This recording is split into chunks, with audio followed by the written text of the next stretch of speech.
a gente percebe, claro, que não se pode pular a via administrativa, não é? Isso, não. Primeiro, a menos, normalmente precisa ter, se pede administrativamente, tem a negativa e já tem o requisito para entrar na via judicial. E se passar o prazo de 30 dias, já é entendido como negativa, não precisa percorrer todas as instâncias administrativas para ir para a via judicial. Sim. Mas primeiro o INSS precisa ter negado para preencher o requisito do prévio requerimento administrativo. Ou seja, protocolou, primeiro dia, passou 30 dias, não veio resposta. Já é entendido como negativa, já pode ir para a justiça. Sim. Então, quer dizer, a pessoa já pode dar entrada aí. E assim, é difícil hoje para o cidadão comum fazer um cálculo da aposentadoria. Não consegue fazer, não é? Não. Que o cálculo é um cálculo, ele é bem elaborado, né? É uma média de várias contribuições. Normalmente a pessoa ela nem faz o cálculo, aquele que dá entrada sozinho. Ele tenta verificar se ele preencheu os requisitos e pede no sistema e aceita aquilo que vem. Mas nem sempre aquilo que veio é o que está correto. Hoje hoje o cidadão tem os aplicativos, ele acessa, ele consegue baixar o CNIS dele e ali ele informa. O próprio INSS acaba informando quanto tempo falta para ele se aposentar, etc. Só que isso não é tão real assim, né, doutora Fernanda? Não. Muita gente fala assim, eu fiz a simulação no site do INSS. Certo, o INSS faz essa simulação, mas não dá para levar isso ao pé da letra, por quê? Até mesmo no CNIS, no Cadastro Nacional de Informações Sociais, muitas vezes no próprio CNIS ele não está 100%. O que eu quero dizer com isso? No CNIS tem um campo que chama indicadores. E aí tem alguns vínculos que podem ter indicadores, outros não. O que acontece quando tem indicadores? Se tiver algum indicador, significa que o INSS vai pedir alguma comprovação. Por exemplo, o que eu estou querendo dizer com isso? Que não é o fato de apenas estar lá no CNIS, o nome da empresa, a data que entrou e que saiu, que significa que o INSS vai reconhecer. Tem um campo na lateral da empresa e se tiver um indicador, tem vários indicadores, N Sim. indicadores. Significa que o INSS vai pedir uma comprovação específica para aquele vínculo. Então a pessoa entra e puxa um cálculo por cima, vamos dizer assim, Sim. X anos, mas aqueles X anos vão precisar de alguma prova. Raramente um CNIS está, a hora que olha o CNIS, completo. ele está completinho. Doutora, suponhamos que o cidadão trabalhou numa empresa, isso está aparecendo lá no CNIS, olha, trabalhou de janeiro de 2001 a fevereiro de 2003. Ok. E se essa empresa deixou de recolher o INSS durante um período?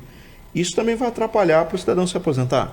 Não, é assim, mesmo se o INSS não conceder, mas em tese ele não pode fazer isso. Por quê? Porque a responsabilidade da contribuição é do empregador e não do empregado. Então, o empregado não pode ser duplamente punido, ainda que o empregador não tenha pago. Aqui, nesse exemplo, é um exemplo de que o patrão não fez a contribuição previdenciária que ele deveria. Então, o que o INSS deve fazer? Conceder a aposentadoria para a pessoa, para o segurado, e cobrar do empregador, do patrão que deixou de recolher. Lógico que na prática isso vai dar um problema, mas pela lei é assim que deveria, né? Em tese, que é o direito da pessoa. Pois é. Senti isso daí como uma consulta, hein?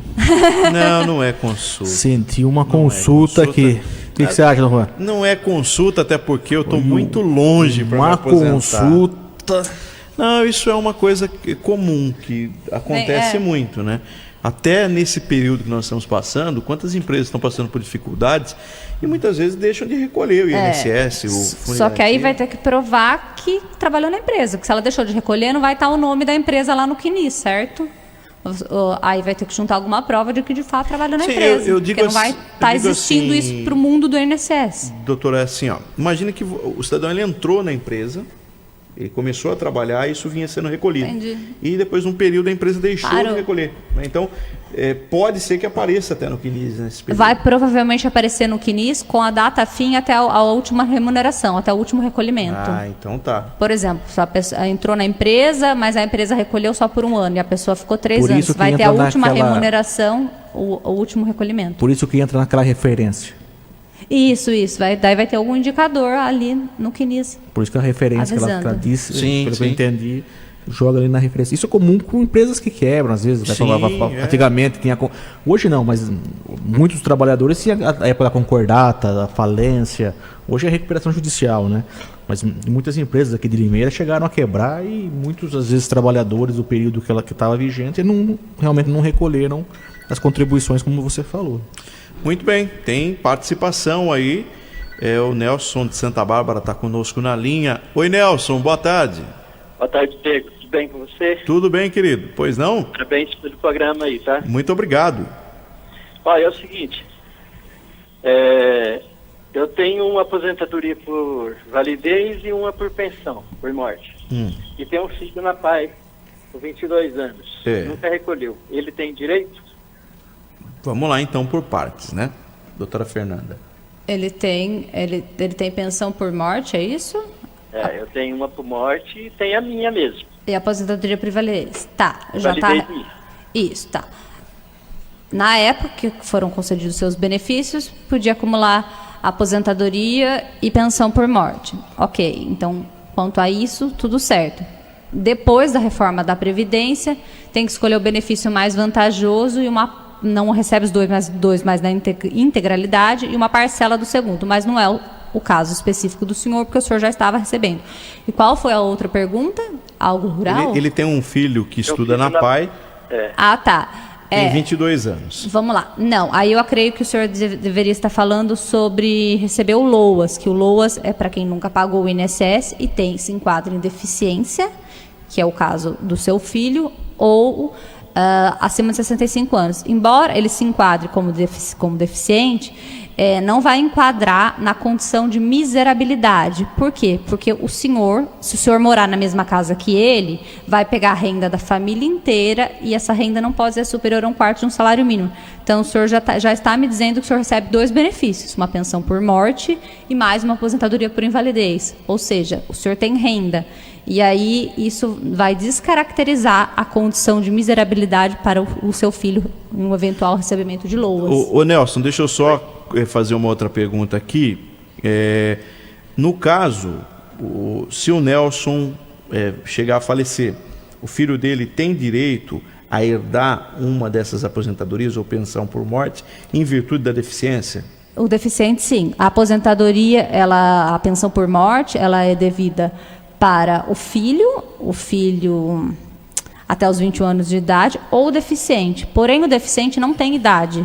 Agora, a deficiência tem que ocorrer antes do óbito. Sim, sim. Nesse caso, que a pessoa já é deficiente, sim. A lei não diz a idade. Só que aqui também é um caso que o INSS não vai conceder.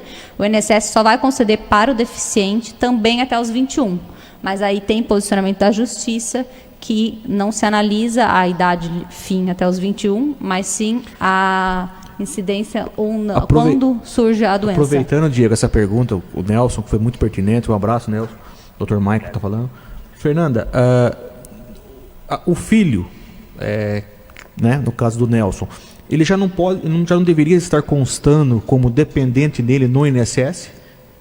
Deixa eu só me despedir do Nelson. Nelson, muito obrigado pela pergunta, viu, querido? Tá bom, continua assim, Diego. Está muito bom o seu programa, tá bom? Muito obrigado, um grande abraço. Obrigado. Tchau. Para que essa continuidade de pagamento no INSS ela ocorra, porque quando você tem filhos menores, automaticamente, mas quando você tem dependentes, esses dependentes já não teriam que estar cadastrados no INSS? Uma pergunta. Se ele fizer isso antes ou depois, desde que comprove os requisitos, não vai alterar a realidade. Então seria melhor porque no INSS não alegue que desconhecimento, por exemplo. Não, mas eu nunca vi problema em relação a isso, a fazer um cadastro, algo depois em que a pessoa faleceu. O que o INSS vai bater muito em cima é se preencheu ou não os requisitos da pensão por morte. Por exemplo, no caso do filho. Se o filho for até a idade, 21, ou o deficiente, o INSS também não vai conceder deficiente maior de 21, mas é a justiça sim. Agora, em relação a cadastro, se já está habilitado ou não, dos processos que eu, Fernanda, já vi, nunca vi. Posso apertar mais um pouco, Diego? Pode. Ah, lá vai. Pode. Se aproveitar, vamos tirar a dúvida aqui, né, Diego? Fazer as consultas. Isso tá me cheirando consulta. Vamos pro telefone. Eu vou perguntar agora aqui sobre cível Não, e cível trabalhista. a gente responde tudo. Vai começar. Não, são perguntas